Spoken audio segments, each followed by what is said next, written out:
ସମ୍ବଳ ଆମେ ସବୁବେଳେ ଏହି ଶବ୍ଦଟା ଶୁଣିଥାଉ ନୁହେଁ କି କିନ୍ତୁ ସତରେ କେବେ ଭାବିଛନ୍ତି କି ଏହାର ଅସଲ ମାନେଟା କ'ଣ? ଆମେ ଯେଉଁ ବିକାଶ କଥା କହୁଛୁ ସେଥିରେ ଏହାର ଭୂମିକା କେତେ? ଚାଲନ୍ତୁ ଆଜିର ଏହି ଆଲୋଚନାରେ ଏ ବିଷୟରେ ଟିକେ ଗଭୀରକୁ ଯିବା। ଆଚ୍ଛା, ଗୋଟେ ସାଧାରଣ ପ୍ରଶ୍ନରୁ ଆରମ୍ଭ କରିବା। ଆମକୁ କ'ଣ ଲାଗେ ଏଇ ଯେଉଁ ସମ୍ବଳ ଅଛି ସେଗୁଡ଼ିକ କ'ଣ ପ୍ରକୃତିର ମାଗଣା ଉପହାର, ମାନେ ଫ୍ରି ଗିଫ୍ଟ? ବହୁତ ଲୋକ ତ ଏମିତି ହିଁ ଭାବନ୍ତି। କିନ୍ତୁ କଥାଟା କ'ଣ ସତରେ ସେମିତି? ହେଲେ ସତ କଥାଟା ଜାଣିଲେ ଆଶ୍ଚର୍ଯ୍ୟ ଲାଗିବ। ନା, ସେଗୁଡ଼ିକ ମାଗଣା ନୁହେଁ। ସମ୍ବଳ ହେଉଛି ଆମ ମଣିଷମାନଙ୍କ କାମର ଫଳ। ଭାବନ୍ତୁ ତ, ପ୍ରକୃତିରେ ତ ଜିନିଷ ପଡ଼ି ରହିଛି, କିନ୍ତୁ ଆମେ ହିଁ ନିଜ ବୁଦ୍ଧି, ନିଜ ଟେକ୍ନୋଲୋଜି ଲଗେଇ ତାକୁ ଗୋଟେ କାମିକା ଜିନିଷ ବା ସମ୍ବଳରେ ବଦଳାଉ। ତାହେଲେ ପ୍ରକୃତରେ ସମ୍ବଳ କ'ଣ? ଯଦି ଏଇଟା ଖାଲି ପ୍ରକୃତି ଦେଇଥିବା ଜିନିଷ ନୁହେଁ, ତାହେଲେ ଆମେ ଏହାକୁ କେମିତି ବୁଝିବା? ଏହାର ଅସଲ ସଂଜ୍ଞା କ'ଣ? ଚାଲନ୍ତୁ ଏହି ପ୍ରଶ୍ନର ଉତ୍ତର ଖୋଜିବା। ଏବେ ଏହି ଟ୍ରାୟାଙ୍ଗଲକୁ ଟିକେ ଦେଖନ୍ତୁ। ଏଇଟା ପୁରା କାହାଣୀଟାକୁ ବହୁତ ସୁନ୍ଦର ଭାବେ ବୁଝେଇ ଦେଉଛି। ଦେଖନ୍ତୁ, ମଝିରେ ଅଛି ମଣିଷ, ଆଉ ତିନି କୋଣରେ ଅଛି ପ୍ରକୃତି, ଟେକ୍ନୋଲୋଜି ଆଉ ଅନୁଷ୍ଠାନ। ମାନେ ମଣିଷ ହିଁ ଟେକ୍ନୋଲୋଜି ବ୍ୟବହାର କରି ପ୍ରକୃତି ସହ କାମ କରେ, ଆଉ ସେଇଥିରୁ ବିକାଶ ପାଇଁ ରାସ୍ତା ତିଆରି କରେ, ଆଉ ଏହି ସବୁକୁ ଠିକ୍ ଭାବେ ଚଲେଇବା ପାଇଁ ଅନୁଷ୍ଠାନ କରେ। ତେଣୁ ଏହି ତିନୋଟି ଯାକ ଯେତେବେଳେ ମିଶୁଛି ସେତେବେଳେ ଯାଇ ପ୍ରକୃତ ବିକାଶ ହେଉଛି। ତ ସମ୍ବଳର ସଠିକ୍ ସଂଜ୍ଞା କ'ଣ ହେବା? ଦେଖନ୍ତୁ, କୌଣସି ବି ଜିନିଷକୁ ସମ୍ବଳ କହିବା ପାଇଁ ତିନୋଟି ମୁଖ୍ୟ ସର୍ତ୍ତ ପୂରଣ ହେବା ଦରକାର। ପ୍ରଥମତଃ, ତାକୁ ପାଇବା ପାଇଁ ଆମ ପାଖରେ ଟେକ୍ନୋଲୋଜି ଥିବା ଦରକାର। ଦ୍ୱିତୀୟରେ, ତାକୁ ବାହାର କରିବା ଆର୍ଥିକ ଦୃଷ୍ଟିରୁ ଲାଭଜନକ ହେବା ଦରକାର, ମାନେ ଖର୍ଚ୍ଚଠୁ ବେଶୀ ଲାଭ ମିଳିବା କଥା। ଆଉ ତୃତୀୟରେ, ସମାଜ ବା ସଂସ୍କୃତି ତାକୁ ଗ୍ରହଣ କରିବା ଉଚିତ।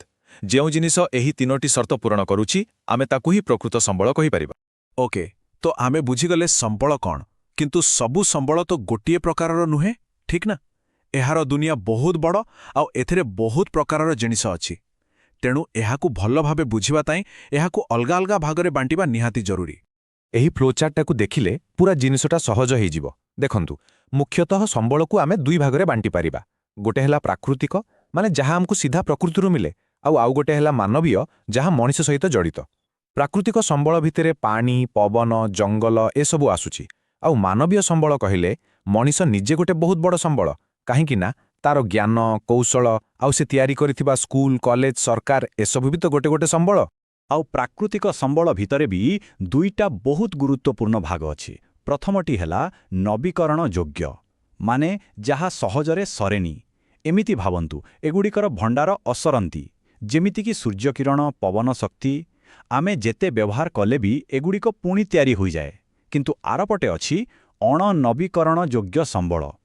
ଏଗୁଡ଼ିକ ସୀମିତ, ଥରେ ସରିଗଲେ ବାସ୍ ସରିଗଲା।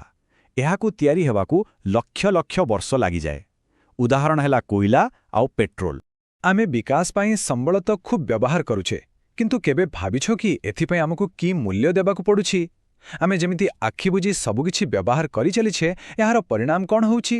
ଚାଲନ୍ତୁ ଏହାର କଠୋର ସତ୍ୟଟାକୁ ଟିକେ ଦେଖିବା। ଆଉ ଏହାର ପରିଣାମ ସତରେ ବହୁତ ଭୟଙ୍କର। ପ୍ରଥମ କଥା, କିଛି ଲୋକଙ୍କର ଲୋଭ ପାଇଁ ଆମର ପ୍ରାକୃତିକ ସମ୍ବଳ ଶୀଘ୍ର ଶୀଘ୍ର ସରିଯାଉଛି। ଦ୍ୱିତୀୟରେ, ସମ୍ବଳ କେବଳ କିଛି ଲୋକଙ୍କ ହାତରେ ଜମା ହିଁ ରହୁଛି, ଯାହାଫଳରେ ସମାଜରେ ଧନୀ ଆଉ ଗରିବ ଭିତରେ ପାଚେରୀ ତିଆରି ହେଉଛି। ଆଉ ସବୁଠୁ ବଡ଼ ଚିନ୍ତାର କଥା, ଆମ ପୁରା ପୃଥିବୀ ଆଜି ଗ୍ଲୋବାଲ ୱାର୍ମିଂ, ଓଜୋନ ସ୍ତରର କ୍ଷୟ, ଜମିର ଉର୍ବରତା ନଷ୍ଟ ହେବା ଭଳି ବଡ଼ ବଡ଼ ସମସ୍ୟା ଭିତରେ ଫସିଯାଇଛି। ଏଟା ଖାଲି ଏକ ସମସ୍ୟା ନୁହେଁ, ଏଟା ଗୋଟେ ବିପଦ ସଂକେତ। ତ ଏତେ ସବୁ ସମସ୍ୟାରୁ ବାହାରିବାର ରାସ୍ତା କ'ଣ? ଏହାର ଗୋଟେ ହିଁ ଉତ୍ତର ଅଛି, ଧାରଣୀୟ ବିକାଶ ବା ସଷ୍ଟେନେବଲ୍ ଡେଭଲପମେଣ୍ଟ। ଏହାର ମାନେ ବହୁତ ସରଳ। ଆମେ ଆଜି ଏମିତି ବିକାଶ କରିବା ଯାହା ପରିବେଶକୁ ନଷ୍ଟ କରିବନି ଆଉ ଆମ ଭବିଷ୍ୟତ ପିଢ଼ିର ଆବଶ୍ୟକତା ସହ କୌଣସି ସାଲିସ କରିବନି। ସିଧା କଥା, ଆଜିର ଆବଶ୍ୟକତା ପୂରଣ କର, କିନ୍ତୁ କାଲିକୁ ଭୁଲି ଯାଉନି। ଆଉ ଜାଣନ୍ତି, ଏହି ଚିନ୍ତାଧାରା କିଛି ଆଜିକାର ନୁହେଁ। ଏହାର ଯାତ୍ରା ବହୁତ ପୁରୁଣା। 1968 ମସିହାରେ କ୍ଲବ ଅଫ୍ ରୋମ୍ ପ୍ରଥମ ଥର ପାଇଁ ପୁରା ଦୁନିଆକୁ ସତର୍କ କରାଇଥିଲା। ତାପରେ 1987ରେ ବ୍ରଣ୍ଡଲ୍ୟାଣ୍ଡ କମିଶନ ରିପୋର୍ଟରେ ପ୍ରଥମ ଥର ପାଇଁ ଧାରଣୀୟ ବିକାଶ ଶବ୍ଦଟି ବ୍ୟବହାର କରାଗଲା। ଆଉ ଏହାପରେ 1992 ମସିହାରେ ରିଓ ଡି ଜେନେରୋରେ ହେଲା ବିଶ୍ୱ ପୃଥିବୀ ସମ୍ମିଳନୀ, ଯେଉଁଠି ସାରା ଦୁନିଆ ମିଶି ଏଜେଣ୍ଡା 21 ନାମରେ ଏକ କାର୍ଯ୍ୟ ଯୋଜନା ତିଆରି କଲେ। ଏତେ ସବୁ ବିଶ୍ୱସ୍ତରୀୟ କଥା ପରେ ଚାଲନ୍ତୁ ଏବେ ଆମ ନିଜ ଦେଶ ଭାରତକୁ ଫେରିବା। ଆମ ପାଇଁ ଦୁଇଟି ସବୁଠୁ ମୂଳ ସମ୍ବଳ ହେଉଛି ଆମ ମାଟି ଆଉ ଆମ ଜମି। ତେବେ ଆମ ଦେଶରେ ଏହାର ଅବସ୍ଥା କ'ଣ? ଆସନ୍ତୁ ଟିକେ ନଜର ପକାଇବା।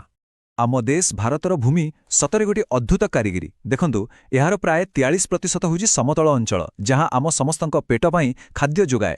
30% ହେଉଛି ପାହାଡ଼ ପର୍ବତ, ଯୋଉଠୁ ଆମର ଜୀବନଦାୟିନୀ ନଦୀଗୁଡ଼ିକ ବାହାରିଛି।